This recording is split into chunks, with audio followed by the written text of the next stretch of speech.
కొంతమంది ఏమనుకుంటారంటే, అంటారు కూడా మఖానే, ఆయన చేయలేకపోయాడు, మేమైతే ప్రారంభించామంటే సంవత్సరాలు చేసేసాం. కొంతమంది చేయరు, అట్లా కూడా చెబుతారు.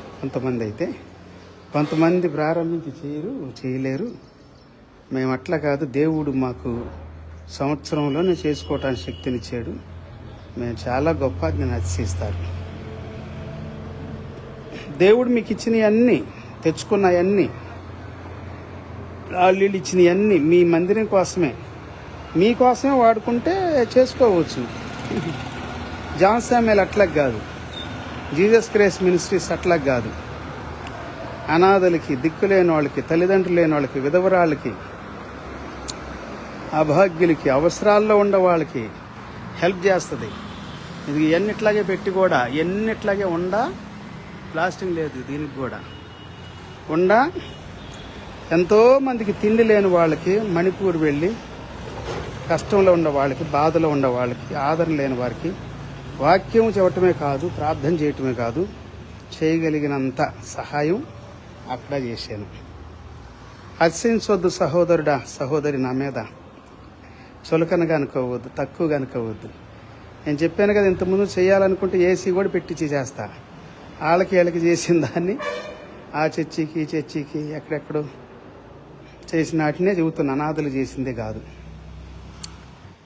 ఏసీ ఏంటి, ఇట్లాంటి ఓ పెద్ద ఎకరం కొనేసి ఆ ఎకరంలో ఓ పెద్ద మందిరం కట్టించేసేవాడిని. పెద్ద మందిరాలు కాదు కావాల్సింది మనకి, దేవుడికి మందిరాలు కాదు కావాల్సింది, మంచి మనస్సు కావాలి, సహాయం చేసే మనసు కావాలి.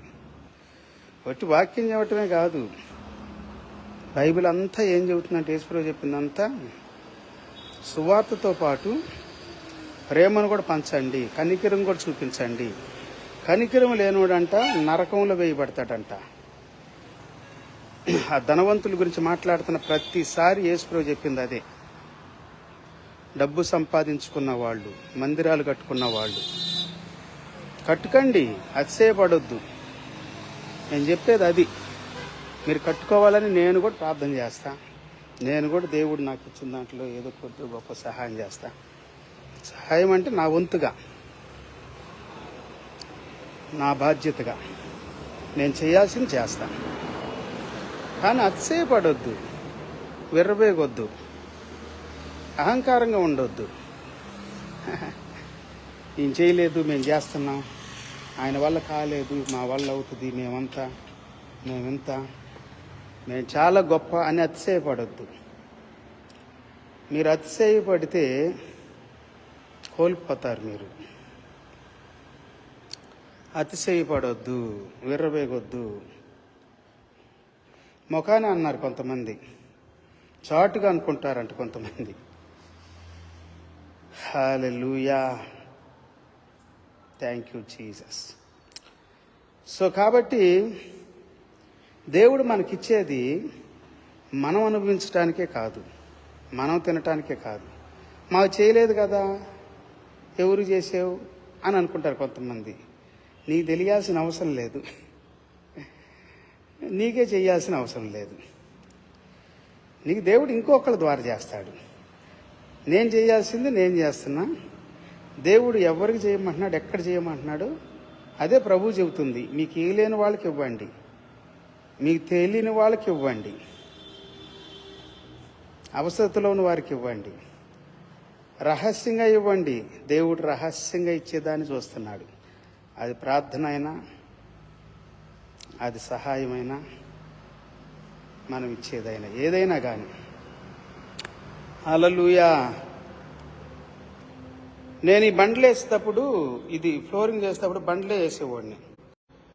లో ఉన్న వారికి ఇద్దామని చెప్పి ఇచ్చేసాను. అన్నీ మాట్లాడే, ఇది కూడా మాట్లాడా, సీలింగ్ కూడా.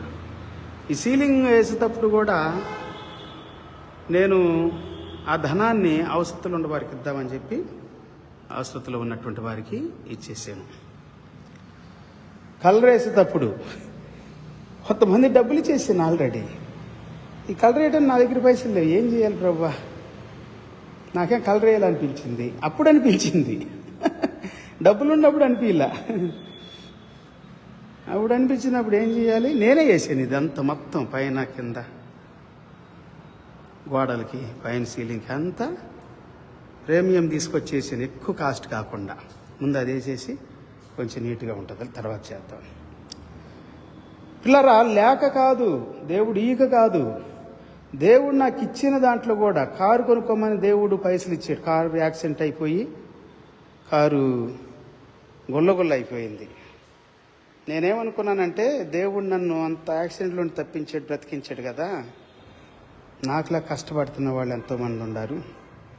ఒకవేళ దేవుడు బ్రతికించకపోతే నేను చేయలేను కదా, బ్రతికున్నాను కాబట్టి చేద్దామని ఆ డబ్బు తీసుకెళ్ళి అండమాన్ అని ఆయా ప్రాంతాల్లో చేయాల్సిన ప్రాంతాల్లో చేసేసాను. దేవుని స్తోత్రం, హల్లెలూయా.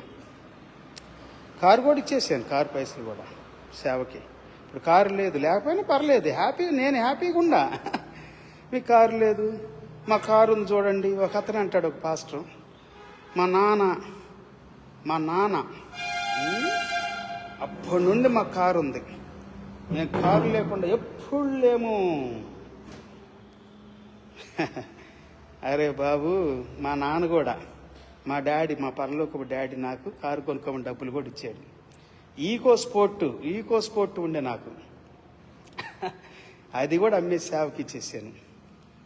నాకు కారు కొనుక్కోవాలని ఇష్టం లేదురా, నాకు ఇప్పుడల్లా వద్దనుకున్నాను రా అని అన్నా కానీ ఇంట్లో చెబుతూనే ఉన్నాడు. ఇట్లా చాలామంది చెప్పారు బాబు. కొంతమంది ఏమో, అయ్యగారు, అయ్యా మీరేందయ్యా ఇట్లా రావటం, బండి మీద రావటం, ఆటోలు రావటం, బస్సులు రావటం. ఒకళ్ళు అన్నారు, ఏంది అయ్యగారు కారులో వస్తాడు అని చూస్తుంటే నేను ఆటోలో దిగాడు అని అన్నారు. ఏందయ్యా మీరు బస్సులో వచ్చారా అని అంట. మొన్నే ఎప్పుడో కాదు, మొన్న కూడా 3 అయిపోయింది, 2:30 అయిపోయింది. ఇంటికి వస్తే 3 అయిపోయింది రాత్రి. బండి లేదు ఆ రోజు, బండి లేకుండా వెళ్ళి బస్సులో వెళ్ళి, బండి లేదంటుంది. మా రోజు పాస్టమ్ గారు ఎటో తీసుకెళ్లారు, ఒకే బండి ఉంది మా ఇద్దరికి. కొంతమంది అంటారు పాస్టమ్ గారికి ఒక కారు, పాస్టర్ గారికి ఒక కారు, పాస్టర్ పిల్లలకి ఒక కారు, ఒక్కొక్కరికి ఒక్కొక్క కారు. మాకు లేవు అట్లా. మాకు ఒక్క కారు కూడా లేదు, ఒక్క బండి యాక్టివా ఉంది అంతే. ఆమె వేసుకెళ్ళినప్పుడేమో నేను ఆటోలు వెళ్తా, నేను వేసుకెళ్ళినప్పుడు ఆమె ఆటోలు వెళ్తుంది. ఇద్దరం అట్లాగా అండర్స్టాండింగ్. సో ఆ రోజు ఆమె వేసుకెళ్ళింది, పాపం ఏదో అడావుడిలో ఉందా, ఫోన్ కూడా ఎత్తలా. ఈసారి లేట్ అయిపోతుందని బస్సులో వెళ్ళిపోయా. వచ్చేటప్పుడు డిచ్చిపల్లి నుండి భాస్కర్ పాస్టర్ గారు, కామారెడ్డి వెళ్ళాము ఇద్దరం. కామారెడ్డి పెళ్లి రిసెప్షన్, నా ఫ్రెండ్ ఒక అతను 30 సంవత్సరాల క్రితం ఫ్రెండు, ఆడ కొడుకు పెళ్ళి రిసెప్షన్ జరుగుతుంది. అయిపోయింది, బాగా లేట్ అయ్యింది. అక్కడే 12:30 అయిపోయింది. ఒక చర్చి చూసాం రాత్రిలో, అది అయిపోయింది. ప్రార్థన చేసాం అక్కడ. ఇక వచ్చేతలకి అట్టెట్ట కలిపి మళ్ళీ భాస్కర్ గారు చర్చి కడుతుంటే అది చూసాం, ప్రార్థన చేసాం కాసేపు, 1 గంట అక్కడ అట్టెట్ట గారు అనుకొని 2:30 అయిపోయింది. ఆ రాత్రి అంతా ఇక ప్రార్థన చేయటమే. ఆ పెళ్లిలో ప్రార్థన చేసాం, రిసెప్షన్లో అక్కడ ఇంకో చర్చిలో ప్రార్థన చేసాం, తర్వాత ఇంకో చర్చిలో డిచ్చిపల్లిలో ప్రార్థన చేసాం, కామారెడ్డిలో, శాబ్దిపూర్లో, డిచ్చిపల్లిలో. 2:30 అయిపోయింది. ఏమి లేవు, ఆటోలు కూడా లేవు. అసలు అద్భుతాలు చూసారా? ట్రైన్ కోసం చూస్తాను, ఇంకా దగ్గరలోనే ఉంది, పాస్టర్ గారు దగ్గరలోనే ఉంది అని అంటున్నారు భాస్కర్ పాస్టర్ గారు. సరేలే అనుకుంటున్నాం. ఈ లోపల ఏదైనా వస్తే ఆపుదాంలని రోడ్డు మీదకి వస్తే ఓ బస్సు వెళ్ళింది, ఆగలేదు.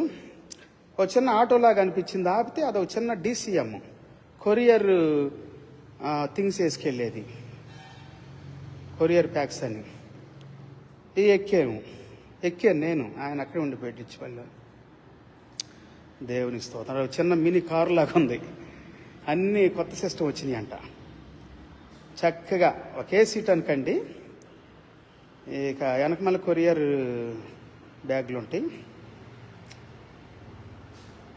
ఇక మాట్లాడుకుంటే ఎక్కడి వరకు వెళ్తున్నారంటే ఇక్కడ నిజామాబాద్ బైపాస్ నేను కూడా అని చెప్పాను ముందే. ఎక్కడి వరకు వెళ్తాడంటే సర్కిల్ నుండి ముందుకు వెళ్తాను అన్నాడు. అరే నేను కూడా ఆ ఏరియానే.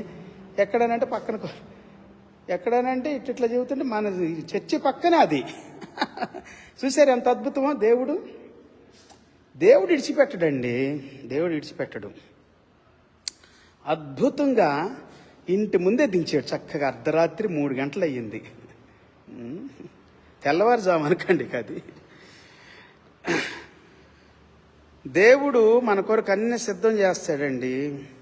నేను కారు కొనాలంటే 1 నిమిషం పట్టదు. అప్పు చేసి కొనవచ్చు. నాకేమనిపించిందంటే అప్పులు చేసి కార్లు కొని ఇన్స్టాల్మెంట్లు కట్టుకునే కంటే ఏమి లేకుండా హ్యాపీగా సేవ చేద్దాం. ఒకప్పుడు ప్రారంభం ఎట్లాగుందో చివరిలో నేను చనిపోయే లోపల అట్లాగే చేద్దాం. ఎప్పటికైనా చనిపోతాం కదా. సరే చివరి దినాల్లో కొద్ది రోజులను అట్లా చేద్దాంలని సమర్పించుకున్నా. కారు లేకుండా చేద్దాం కొన్ని రోజులు అని. ఇప్పటికే ఎన్ని అయిపోయినాయి, 18 నా కారు యాక్సిడెంట్ అయిపోతే మళ్ళా కారు కొనుక్కోమని దేవుడి పైసలు ఇస్తే అవి ఇచ్చేసాను అనుకో. అప్పటి నుండి ఇంతవరకు కారు లేదు నాకు. 18 నుండి 26 వరకు. దేవుని స్తోత్రం. నాకు సంతోషంగానే ఉంది బాబు, నీకేంది బాధ? కారు లేదంటారు. కారు ఉంటే ఏంది అసలు నాకు అర్థం కాదు. అన్నీ దేవుడు నాకు ఇచ్చాడు. ఎవరికి లేనప్పుడే కారు ఇచ్చాడు నిజామాబాద్. ఎవరికి లేనప్పుడు సెల్ ఫోన్ ఇచ్చాడు. ఎవరికి లేనప్పుడు మందిరం స్థలం ఇచ్చాడు. మందిరం కట్టుకోవడానికి ఇచ్చాడు. దేవుని స్తోత్రం.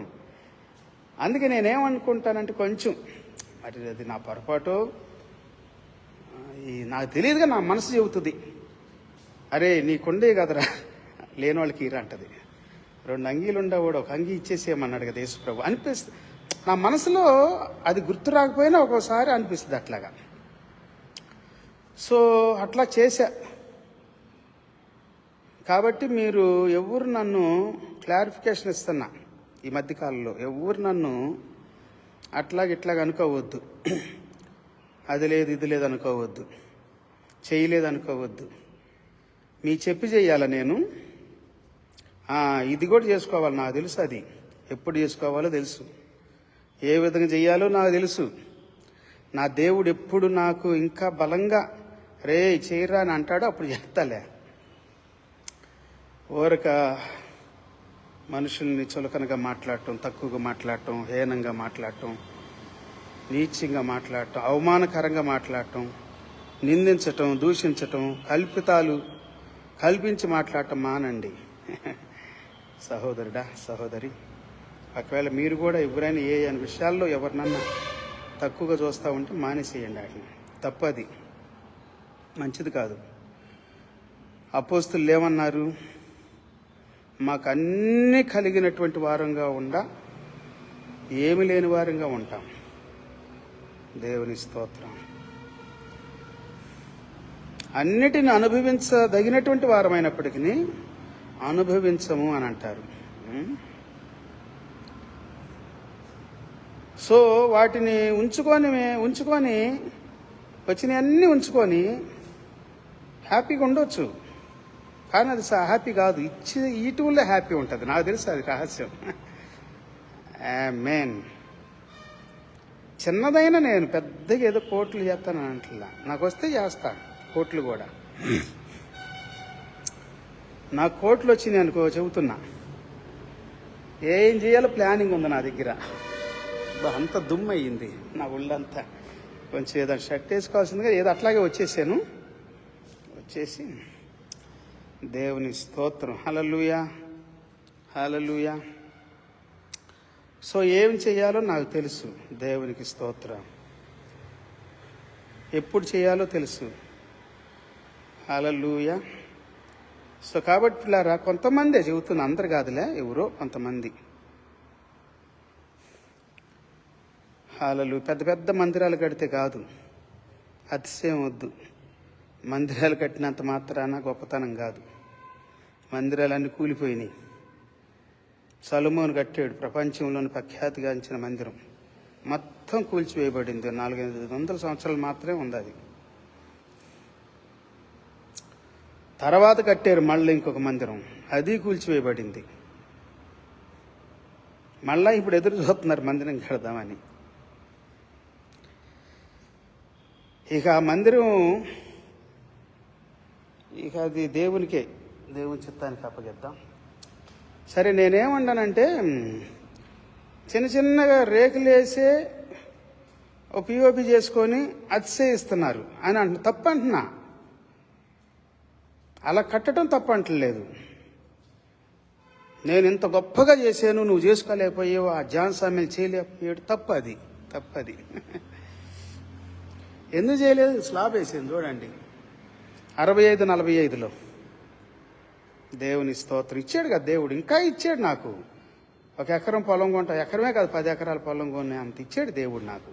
ఆ డబ్బంతా సేవలోని పెట్టేసేసాను. దేవుని స్తోత్రం. అప్పట్లో 10 ఎకరాలు కొనేసేవాడిని. ఓ మీటింగ్ పెట్టాను, దాని 3 లక్షలు ఖర్చు అయిపోయినాయి అప్పట్లో, 2001లో. ఆ డబ్బుతో అప్పట్లో 10 ఎకరాలు వచ్చేసేది తెలుసా? ఎందుకు లేదు? అట్లాంటి ఎన్నో పెట్టాను, ఒకటే కాదు, ఒకటి చెబుతున్నా. ఆ తర్వాత ఎన్నో మీటింగ్లు, ఎవ్రీ ఇయర్, ప్రతి సంవత్సరం ఎన్నో మీటింగ్లు. ఇన్ని మీటింగ్లను లెక్కేస్తాను, నాకు లెక్క వేయటం కూడా ఇష్టం ఉండదు. ఇన్ని మెతుకులు తిన్నామని లెక్కేస్తామా? లెక్క వేయకూడదంట మనం అని అనిపిస్తుంది నాకు. ఇన్నిసార్లు బైబిల్ చదివాను, ఇన్ని ప్రసంగాలు చేశాను, ఇన్ని మందిరాలు కట్టించాను. నో, నాకు అనిపిస్తుంది, నాకు అనిపించే చెబుతున్నాను. మీరు చెయ్యొద్దు, మీరు తప్పు అని కాదులే, అంటే నాకు అనిపిస్తుంది అట్లాగా నా వరకు. సో కాబట్టి చెయ్యండి, ఇంకా చెయ్యండి, చేయగలిగినంత చెయ్యండి. దేవుడు ఎంత ఇస్తే అంత చెయ్యండి. దేవుడు ఏది ఇస్తే అది కూడా మీరు తినగలిగినంత తినండి, అవసరమైనంత తినండి, అవసరం లేని ఇచ్చేసేయండి. నేను నేర్చుకుంది అది దేవుని దగ్గర. నాకు దేవుడి సహాయం అట్లా చేస్తూ ఉన్నాడు. నాకు ఈ ఫ్లోర్ చాలా అనుకున్నా, ఇంతే ఉంచాను. బండలు వేయగలను, బండలు కూడా మాట్లాడే డబ్బులు కూడా ఉన్నాయి. ఆ డబ్బులు కూడా సేవకి ఇచ్చేసేసాను, వేరే మందిరాలకి ఇచ్చేసాను. సీలింగ్ పెడదాం అనుకున్నా, డబ్బులు ఉన్నాయి. వద్దనుకున్నా, స్లాబ్ ఉంది కదా నాకు, అసలు స్లాబ్ ఇచ్చాడు కదా, రెండెందుకు నాకు అనుకున్నా. అప్పుడు అవసరమైనప్పుడు చేస్తానేమో, దేవుడు చేయమని చేస్తానేమో. ఇచ్చేసాను, ఆ డబ్బులు కూడా సేవకి ఇచ్చేసేసాను. కలర్ వేద్దాం అనుకున్నా నీట్గా, ఆ డబ్బులు కూడా ఇచ్చేసేసాను. ఏసీలు పెట్టిద్దాం అనుకున్నా, ఉండే, ఆ డబ్బులు కూడా ఇచ్చేసాను సేవకి. రెండెందుకు రా, ఫ్యాన్లు పెట్టుకో చాలు. ఫ్యాన్లు కూడా వద్దనుకున్నాం, గోడలు ఉండయి, గోడలు కూడా లేవు అప్పుడు. ఈ కింద గోడ కట్టించాం, ఈ కింద గోడ కూడా లేకుండా అప్పుడు. ఇంతే ఉంచి ఆరాధన చేసాను స్లాబ్లోని. స్లాబ్ ఉంది కదా చాలు అని అనుకున్నాను. ఇది లేనివాళ్ళు కూడా లేరా? స్లాబ్ లేనివాళ్ళు లేరండి, ఎంతమంది లేరు? దానిపైన నేను రేకులు వేద్దాం అనుకున్నా. అసలు రేకులు వద్దులే అని అనుకొని స్లాబ్ వేసేసాను. కృపనిచ్చాడు, శక్తినిచ్చాడు దేవుడు స్లాబ్ వేయటానికి. 1 కాదు 3 స్లాబ్లు వేసాను అట్లా. దేవుని స్తోత్రం. అతిశయపడొద్దు, గర్వపడొద్దు. ఎందుకలే, దేవుడు నాకు ఎంతో ఇచ్చాడు, నాకు సరిపోయినంత ఇచ్చాడు, ఎక్కువైనంత ఇచ్చాడు. ఎక్కువ అవుతుందని ఇచ్చేసేస్తున్నా. పొర్లి పారేటట్టు ఇచ్చాడు దేవుడు నాకు. పొర్లి పారింది, ప్రపంచం అంతా. అమెరికా వరకు పారింది, యూకే వరకు పారింది, జపాన్ వరకు పారింది, ఆస్ట్రేలియా వరకు పారింది, న్యూజిలాండ్ వరకు పారింది, స్విట్జర్లాండ్, హాలాండ్, ఇట్లా చెప్పుకుంటూ పోతే అన్ని ల్యాండ్లు, ఎవ్రీ ల్యాండ్ వరకు పారిపోయింది నా బ్లెస్సింగ్స్. పొర్లి పారిద్ది అని అన్నారు చూడు యేసు ప్రభు 6వ అధ్యాయం మత్తయి సువార్తలో. పొర్లి పారుతుంది అన్నాడు చూడండి. వావ్ వావ్, నిజమే కదా, ఇప్పుడు అనిపిస్తుంది నాకు. హల్లెలూయా. జాన్ సామ్యాలు అది చేసుకోవాలా? జాన్ సామ్యాలు ఈ ప్లాస్టింగే చేయలేదు. ఈ ప్లాస్టింగ్ డబ్బులన్నీ నేను ఇచ్చేసాను. గోడలుండి చాలే ప్రస్తుతానికి. కరోనా టైంలో ఈ చాలు, కట్టొద్దిక, కష్టంలో ఉండేవాళ్ళు ఉన్నారు, బాధలో ఉండేవాళ్ళు ఉన్నారు అని చెప్పి ఇచ్చేసేసాను. తినటానికి లేనోళ్ళు ఉన్నారు, చనిపోతున్నారు ఎంతోమంది. చనిపోతే నా పిల్లలకి చాలు, ఇది వాళ్ళే కట్టుకుంటారు. చనిపోయిన తర్వాత ఏం చేసేవారా? బిల్డింగ్ కట్టి వచ్చేవంటరా జాన్ సామ్యాల్, పనికి మాలినోడా అని అంటాడు దేవుడు నన్ను అని చెప్పి. బిల్డింగ్ కట్టుకోలేరంటారు నీ బిడ్డలు. తింటాను తినలేక ఎంతోమంది చచ్చిపోతుంటే అని అంటాడని తింటాను తినలేని వాళ్ళకి, కష్టంలో ఉన్న వాళ్ళకి నేను క్లారిఫికేషన్ ఇస్తున్నా ప్రియులారా. అంతేగాని గొప్పగా చెప్పట్లా, నన్ను నీచంగా హీనంగా తక్కువగా మాట్లాడొద్దు అని క్లారిఫికేషన్. ఇవన్నీ ఇట్లా పెట్టే ఇవన్నీ చేయొచ్చు, నేను ఏముంది కదా, నిమిషాల పని కాదు నాకు. కానీ ఇవన్నీ ఎందుకు పెట్టానంటే ఈ డబ్బంతా చాలే ఇట్లా ఉండని అని అనుకున్నప్పుడు కరోనా టైంలో. తర్వాత ఇంకా ఏవే వచ్చినాయి, మళ్ళా మణిపూర్ది వచ్చింది. మణిపూర్ దానికి వెళ్ళాను, ఎవరు వెళ్ళలేదు మరి అట్లాగా. అసలు హెలికాప్టర్ ఉంటుందని కూడా తెలియదు ఎవరికి. ఇంపాల్లో ఉండి అక్కడ పనిచేసి ఫోటోలు తీసుకొని వచ్చేసారు, కోట్ల రూపాయలు వాళ్ళకి ఇచ్చారు విరాళాలు చాలామంది. ఎవ్వరు చెప్పలే, నేను ఎవ్వరు చెప్పకుండా నాకు చాలా బాధ అనిపించింది. ఎంతోమంది అట్లాగా చనిపోతూ ఉంటే మణిపూర్లో ఎంతోమంది అట్లాగా బాధలో ఉంటే నువ్వు హాయిగా కూర్చుంటావా, నీకు ఇంత బిల్డింగ్ ఇస్తే, నేను తింటాను తిండిస్తే సేఫ్టీలో ఉంటావంటారా దుర్మార్గుడా అన్నట్టు అనిపించింది నాకు. అనిపించి ఆ నైట్ నా భార్యకి చెప్పను, నా పిల్లలకి చెప్పలా, తీర్మానం చేసుకున్నా. ఆ పగలే మొత్తం టికెట్ కొన్నాను, ఫ్లైట్ టికెట్ కొన్నా, ఢిల్లీ వెళ్ళిపోయాను. ఢిల్లీ నుండి మణిపూర్ వెళ్ళిపోయాను. మా అమ్మగారికి చెప్పాను, అమ్మ దేవుడు నన్ను ఇట్లాగా మరి తీసుకెళ్తున్నాడు, బ్రతికుంటే వస్తాను, లేకపోతే అట్లాగే పరలోకం వెళ్తాను, నువ్వు కూడా నా దగ్గరికి తర్వాత వస్తావులే అని చెప్పాను. మా పిల్లలు, మా పాప అంది, నువ్వు వెళ్ళు, నీ వెనకమాల నేను వస్తాను అన్నంత భయపెట్టింది నన్ను, నువ్వు వెళ్ళొద్దని. మా పాప, లేదులే నాన్న, ప్రేయర్ చేస్తున్నాను, దేవుడు మన తోడుగా ఉన్నాడు. నన్ను వెళ్ళే వరకు మా పాప అట్లాగే అంది, ఎందుకంటే అంత ఘోరంగా ఉంది కదా అప్పట్లో. వెళ్ళాను. అక్కడికి వెళ్ళిన తర్వాత దిగిన తర్వాత ఇంపాల్లో దిగాను. చెక్కింగ్ అంతా అక్కడ ఒక పాస్పోర్ట్ తీసుకున్నట్టుగా, ఒక వీసా తీసుకున్నట్టుగా అయిపోయింది. అక్కడ ఒక పెద్ద లెటర్ ఇచ్చారు లోపలికి వెళ్ళటానికి పర్మిషను. చెక్కింగ్ గిక్కింగ్ అంతా చేసి ఈ బయటికి వెళ్ళిపో అంటున్నారు. బయటికి వెళ్తేనే తుపాకులు పట్టుకొని ఉండారు కాల్చే చంపేయటానికి. దారిలో వెళ్తే నేను వెళ్ళాల్సిన సురాచాంద్పూర్ వెళ్ళాలి. అసలు జరిగినవన్నీ అక్కడే, సురాచాంద్పూర్లోనే జరిగినవన్నీ అక్కడే. సురాచాంద్పూర్ వెళ్ళాలి. సురాచాంద్పూర్లో చుట్టుప్రక్కల గ్రామాల్లోనే జరిగింది ఇవన్నీ కూడా, మనం చూసినవన్నీ కూడా. సో బయటికి వెళ్తేనేమో బాధ, ముందేమో ఎర్ర సముద్రం వెనకాల ఫరోస్ అయిన అన్నట్టు, అక్కడే ఉండని ఇట్లా. బయటికి వెళ్తేనేమో ఎక్కడేం జరుగుతుందో తెలియదు, అంత ఘోరంగా ఉంది పరిస్థితి. నేను వెళ్ళినప్పుడైతే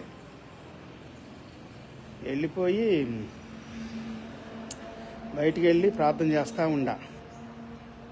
నేను అక్కడ హెలికాప్టర్ ఉంటుందని విన్నాను, దారిలో వెళ్తేనే చంపేస్తారు, వాళ్ళేమో రావద్దు అంటున్నారు. సురాచాంద్పూర్ వాళ్ళు, ఘోరంగా ఉంది పరిస్థితి, మీరు దారిలో రావద్దు అంటున్నారు. వీళ్ళ హెలికాప్టర్ ఏమో నెల రోజుల తర్వాత బుకింగ్ అని అంటున్నారు. చాలామందికి ఆ హెలికాప్టర్ ఉంటుందని కూడా తెలియదు. ఇంపాల్లోనే ఉండేసి దిగేసి ఇచ్చేసి వెళ్ళిపోయారు. నేనే అస్సలు స్థలానికి వెళ్ళాలి, ఎక్కడెక్కడ జరిగింది అక్కడికి వెళ్ళి వాళ్ళని ఆదరించాలి, ధైర్యపరచాలి, ప్రోత్సహించాలి, వాక్యం చెప్పాలి. చెప్పొచ్చాను. తర్వాత చాలా స్థలాలు వాక్యం కూడా చెప్పా. నేను పంచగలిగినంత పంచి వచ్చాను, దేవుని స్తోత్రం. అయితే నెల రోజులు అన్నాడు కదా, అన్నది వారం రోజులు అన్నాడు. తర్వాత మళ్ళా ప్రార్థన చేస్తే 2 రోజులు అన్నాడు. మళ్ళా ప్రార్థన చేస్తే ఆయనే పిలిచి, సరే టికెట్ ఇస్తాను, పైలట్తో మాట్లాడాను అని చెప్పి, ఒక్క టికెట్ ఎక్కడైనా కూర్చుంటాను బాబు, కిందైనా కూర్చుంటాను, సీట్ అవసరం లేదు నాకు అని చెప్పా. ఇరుకిరుగ్గా ఒక్క టికెట్ దొరికింది, ఇరుకిరుగ్గా కూర్చున్నాం. సురాచంద్పూర్లో దిగితే మిలిటరీ ఉంది, ఒక 300-400 మంది మిలిటరీ ఉంది. ఎక్కడైతే హెలికాప్టర్ దిగిందో అక్కడ, ఎక్కడ ఎవరు కాల్ చేస్తారో తెలియదు. 1 కిలోమీటర్ 1/2 కిలోమీటర్ నుండి కూడా కాల్ షూట్ చేసేస్తారంట. తర్వాత తెలిసింది అక్కడ నాకు, అందుకే మిలిటరీని పెట్టారు. నేను ఫోన్ చేస్తే ఆయన,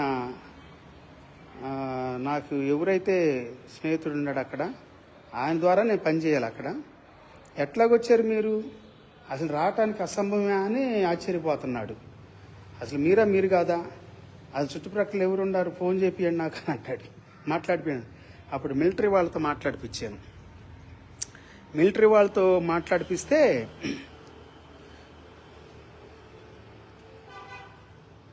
వాళ్ళు ఎంత చెబుతారు ఆయనకి ఇక నమ్మకం రావట్లా. ఈ చివరికి కన్ఫామ్ చేసుకున్నాడు, కారు వేసుకొని వచ్చాడు. ఆయన కారు ఉంది, కొత్తగా కొన్నాడంట పాపం అంతకుముందే, 1 సంవత్సరం క్రితం. ఆ కారుతో పెద్ద ఇది అయ్యింది. మమ్మల్ని ఒకసారి వెళ్తుంటే ఆ కారు మీద అటాక్ చేశారు, యాక్సిడెంట్ అయ్యింది పాపం. ఇక కారు లేకుండా అయిపోయింది ఆయనకి. తర్వాత జరిగిందిలే అది. ఇక ఆ కారులో వెళ్ళాము. ఇక అన్ని ఊర్లు తిరిగాం. దేవుని స్తోత్రం. ఎన్నో ప్రాంతాల్లో బియ్యమే కాదండి వాళ్ళ అవసరత. చాలామంది బియ్యం మాత్రం ఇచ్చి వెళ్ళారు. వాళ్ళు చెప్పింది ఏంటంటే, అయ్యా బియ్యం ఉండే మా దగ్గర, ఇంకా కొన్ని అవసరతలు ఉన్నాయంటే వాళ్ళకి ఏమేమి కావాలో అవన్నీ పేస్ట్తో సహా, సబ్బులతో సహా, టవల్స్తో సహా, చిన్నపిల్లలకి అవసరాలు, చెప్పులని, పాల డబ్బాలని, పాల ప్యాకెట్లని, సెర్లాక్లని, ఆహారం కూడా, బియ్యం కూడా, కందిపప్పు అని, అంటే వాళ్ళ అవసరం ఏది ఉందో అది అవసరాన్ని కొనిచ్చాను అప్పుడు ఆ టైంలో. దేవుని స్తోత్రం, హల్లెలూయా. ఇలా చేసామండి. డబ్బట్లా ఖర్చు పెట్టాము. మందిరం కట్టలేదని అంటే మందిరం కూడా కడతాం, టైం రావాలి, చాలు కదా. ఇప్పుడు కడుతున్నాను, చెయ్యండి మీరు చేసేవాళ్ళు ఎవరన్నా. ఇప్పుడు చెబుతున్నాను కదా, ఇప్పుడు చేయరు, ఎవడు చేయడు, మాట్లాడేవాడు ఎవడు చేయడు.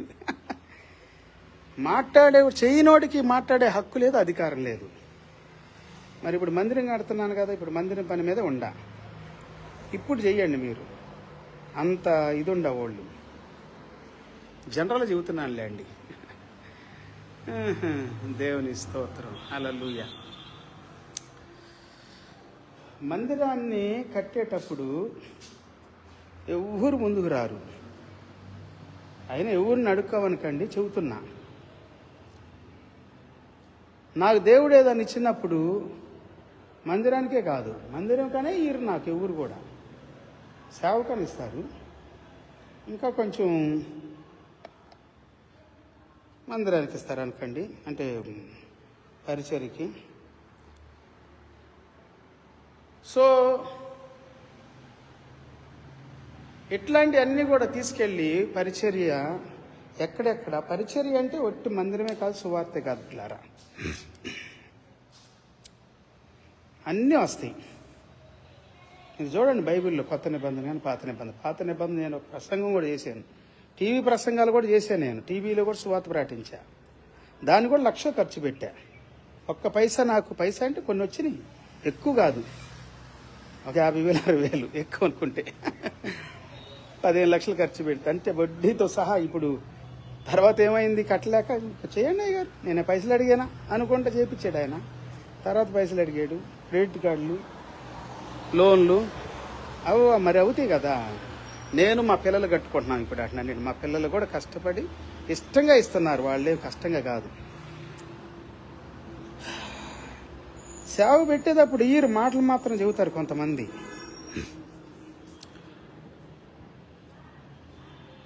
అంకుల్ మీరు సేవ పెట్టారు అట్లా అనొద్దు అని అన్నారు కొంతమంది. ఎంత పెట్టి మరి కష్టమైపోయింది, అనవసరం పెట్టానేమో అని అనిపిస్తుంది కదా అని అన్నాం అనుకో, పైసా ఇయ్యరు, మాట మాత్రం భలే చెబుతారు. అట్లాంటి మహానుభావులు ఉంటారు.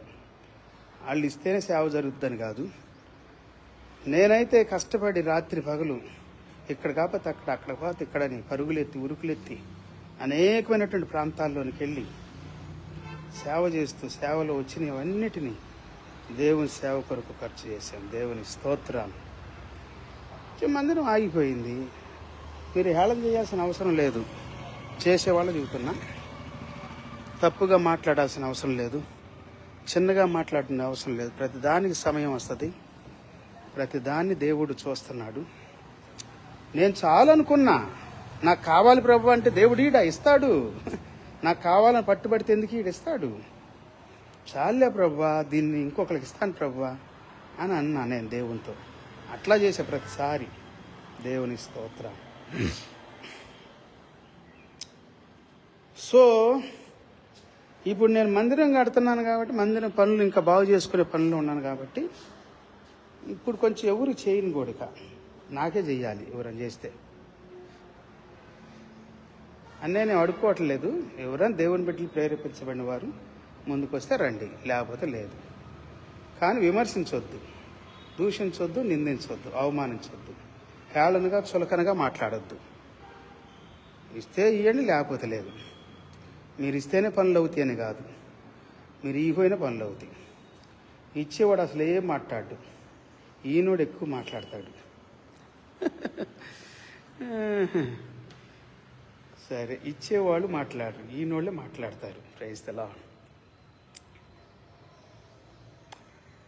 ఓకే పిల్లారా, ఏదో నేను కొంచెం నా బొమ్మ చూపిస్తున్నా. ఈరోజు నా బొమ్మ వద్దులే అనుకున్నా. దేవుని స్తోత్రం. ప్రార్థన చేయండి, దేవుని స్తుతించండి. దేవుని ద్వారా ప్రేరేపించబడిన వారు ముందుకు రండి. ఈ మందిరం యొక్క పని నిమిత్తం ప్రార్థన చేయండి. మళ్ళా మమ్మల్ని అడిగాడు, ఈమని చెప్పాడు, ఇట్లాంటి మాట్లాడొద్దు. ఎవరిని అడగట్లా, ఎవరిని ఈమని చెప్పట్లా. దేవుడు ప్రేరేపిస్తేనే ముందుకు రండి, లేకపోతే లేదు అని చెబుతున్నా. కానీ ప్రార్థన చేయండి. మేము ప్రార్థన చేసాం, మా వల్ల అయ్యింది అని అనుకోవద్దు. ప్రార్థన చేయాలి, అందరం చేయాలి. అవుతుందా అవుదా తర్వాత సంగతి. ప్రార్థన మాత్రం చేయాలి. ప్రార్థన అడుగుతున్నాం. ప్రార్థన అడగగానే అడుక్కోవటం కాదు. కొంతమంది అట్లా కూడా అర్థం చేసుకుంటారు. ప్రార్థన చేయమంటారు ఇండైరెక్ట్గా అని, అది కూడా తప్పే. అట్లా అనుకోవద్దు. ప్రార్థనలు అందరూ చేయాలి, అన్నిటి కొరకు చేయాలి. దేవుని స్తోత్రం. సో దేవుడు మిమ్మల్ని, మీ కుటుంబాన్ని సమృద్ధి కృపతో దీవించి ఆశీర్వదించాలని కోరుకుంటున్నాను. ఏదైనా పరిశుద్ధాత్మ దేవుడు మనతో మాట్లాడాడు నమ్ముతా ఉన్నాను. అనేకమైనటువంటి విషయాలు నేను పంచుకున్నాను, చాలా విషయాలు పంచుకున్నానని దేవుని మహింపరిచానని నమ్ముతా ఉన్నాను. మీరు కూడా పంచుకోండి, మీరు కూడా దేవుని మహింపరచండి. దేవుడు మీకు ఇచ్చిన దాంట్లో దేవునికి ఇవ్వండి. దేవునికి ఇవ్వండి అని అంటే దేవుడికి తక్కువ అని కాదు. దేవుడు ఏమంటున్నాడంటే ఈరా అని అంటున్నాడు. నేను ఇస్తున్నాను కదా ఈరా అంటున్నాడు. దేవుడు ఇచ్చిందే కదా అంత మనకి. దేవుడు ఇస్తూ మనల్ని ఏమంటున్నాడంటే సేవ చేయరా, వాళ్ళకి లేని వాళ్ళకి ఇవ్వరా, కష్టంలో ఉన్న వాళ్ళకి ఇవ్వరా అని అంటున్నాడు. ఇచ్చేటప్పుడు ఇద్దాం, వాడేటప్పుడు వాడదాం. దేవుని స్తోత్రం. దేవుడు మనల్ని, మన కుటుంబాన్ని సమృద్ధి కృపతో దీవించాలని కోరుకుంటూ మళ్ళోసారి మనం కలుసుకుందాం దేవుని చిత్తంలో. ప్రార్థన చేయండి. ఇవన్నీ నేను ఎందుకు చూపిస్తున్నానంటే మీరు ప్రార్థన చేస్తారని, అంతే. ప్రార్థన చేయండి. ఎన్నో అవసరతలు ఉన్నాయి, మరి అన్నీ తీర్చబడాలి, అనుగ్రహించబడాలి, చేయాలి. పని చేయడానికి కూడా శక్తి కావాలి. ప్రార్థన చేయాలి. దేవుడు అట్టి కృపని మనందరికీ దయచేయను గాక. God bless you all. Have a good day and wonderful day. See you sometime in God's will.